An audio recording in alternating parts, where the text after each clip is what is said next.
Selamat pagi, Ibu Bapak, saudara-saudara yang terkasih dalam Tuhan Yesus Kristus. Selamat menikmati sukacita hidup yang Tuhan berikan dan semangat menantikan jawaban Tuhan dalam setiap gumul kehidupan yang kita hadapi. Hari ini kita bersukacita bersama Bapak Henry Prasetya Wardoyo Sekpel 5, juga bersama Bapak Freddy HR Butar-Butar dan Ibu Rina Evarina Marpaung Sekpel 6. Selamat ulang tahun kelahiran dan ulang tahun perkawinan. Kiranya sukacita dan damai sejahtera Tuhan memenuhi kehidupan Bapak Ibu bersama keluarga terkasih. Doa dan harapan teruskan kita bawa kepada Sang Maha Tabib, Tuhan Yesus Kristus. Pastinya dengan lawatan serta jamahannya akan menyembuhkan ibu bapa, saudara-saudari sekalian dari kelemahan tubuh yang diderita saat ini.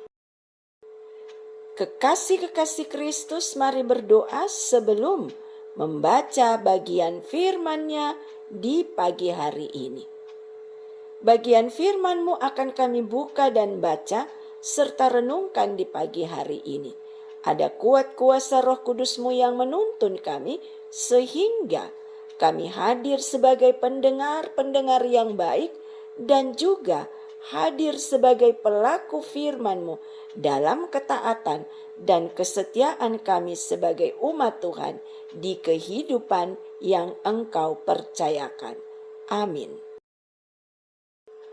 Bacaan firman Tuhan hari ini terambil dari Kisah Para Rasul 21 ayat 20 bagian B sampai ayatnya yang ke-26 yang menyatakan, lalu mereka berkata kepada Paulus, "Saudara, lihatlah, beribu-ribu orang Yahudi telah menjadi percaya dan mereka semua rajin memelihara hukum Taurat. Tetapi mereka mendengar tentang engkau, bahwa engkau mengajar semua orang Yahudi yang tinggal di antara bangsa-bangsa lain untuk melepaskan hukum Musa. Sebab engkau mengatakan supaya mereka jangan menyunatkan anak-anaknya dan jangan hidup menurut adat istiadat kita. Jadi, bagaimana sekarang? Tentu mereka akan mendengar bahwa engkau telah datang kemari. Sebab itu, lakukanlah apa yang kami katakan ini. Di antara kami ada 4 orang yang bernazar. Bawalah mereka bersama-sama dengan engkau.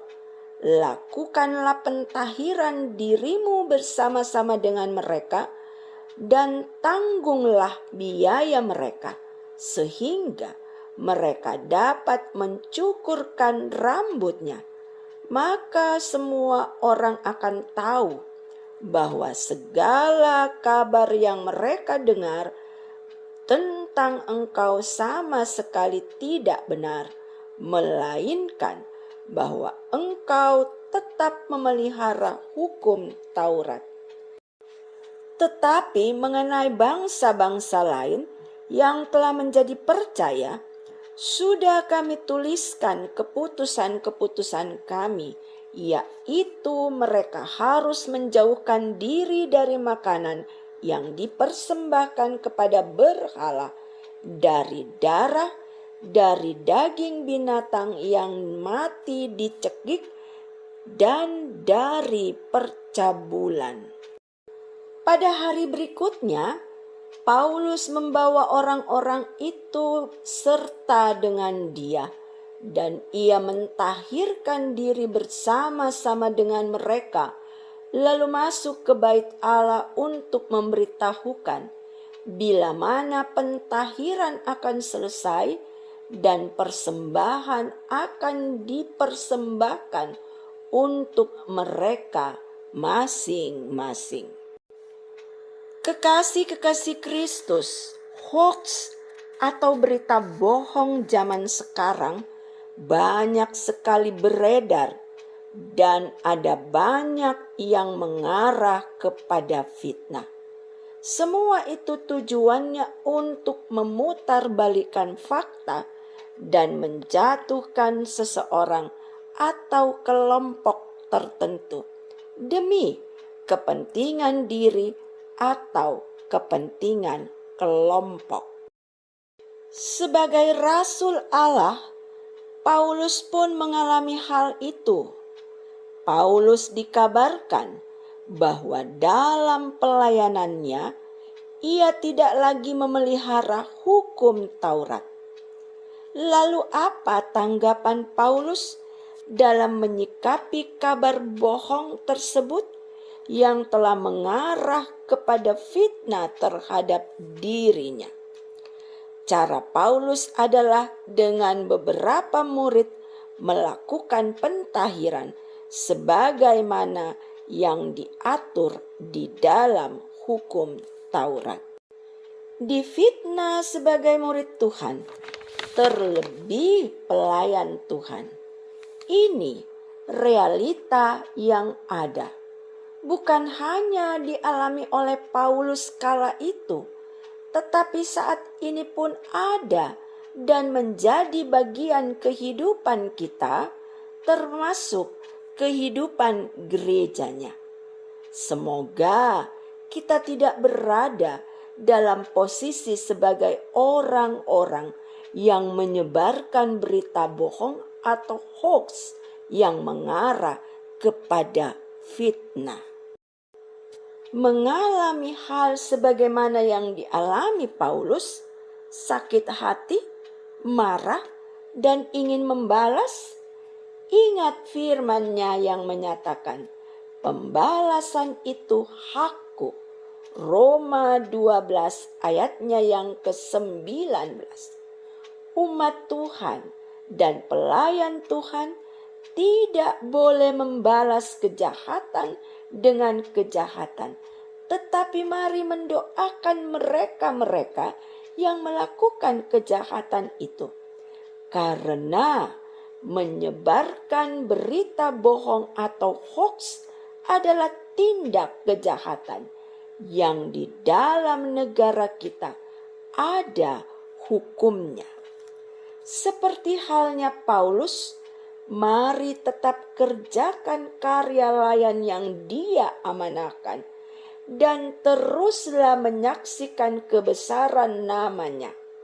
Buktikan bukan hanya dengan kata tetapi juga dengan tindakan nyata bahwa kita adalah umat dan pelayan Tuhan yang sungguh-sungguh mengerjakan tanggung jawab darinya dengan ketulusan dan kejujuran.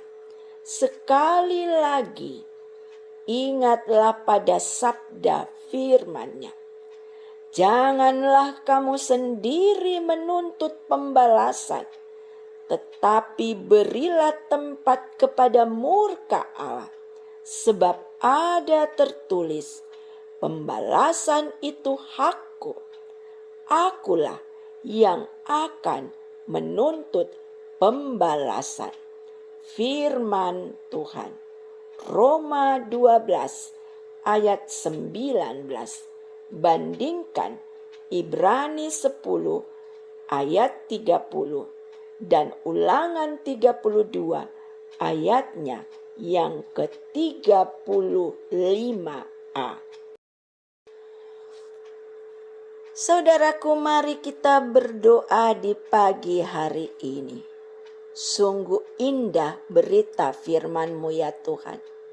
Begitu menguatkan kami, sekaligus mengingatkan kami agar kami jangan menjadi pemberita-pemberita kabar bohong atau pembawa hoax di tengah-tengah kehidupan ini.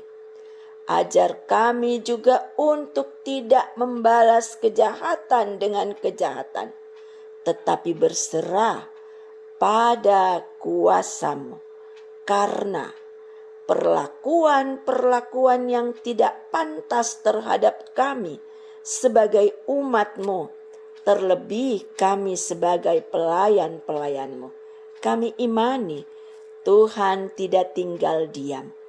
Engkau sendiri yang akan beracara dan Engkau sendiri yang akan berperkara, sebagaimana berita firman-Mu yang kami dengar dari kitab Roma 12 ayat 19 dan juga melalui keteladanan Rasul Paulus dalam menyikapi berita-berita miring yang dituduhkan kepadanya sebagai Rasul Tuhan.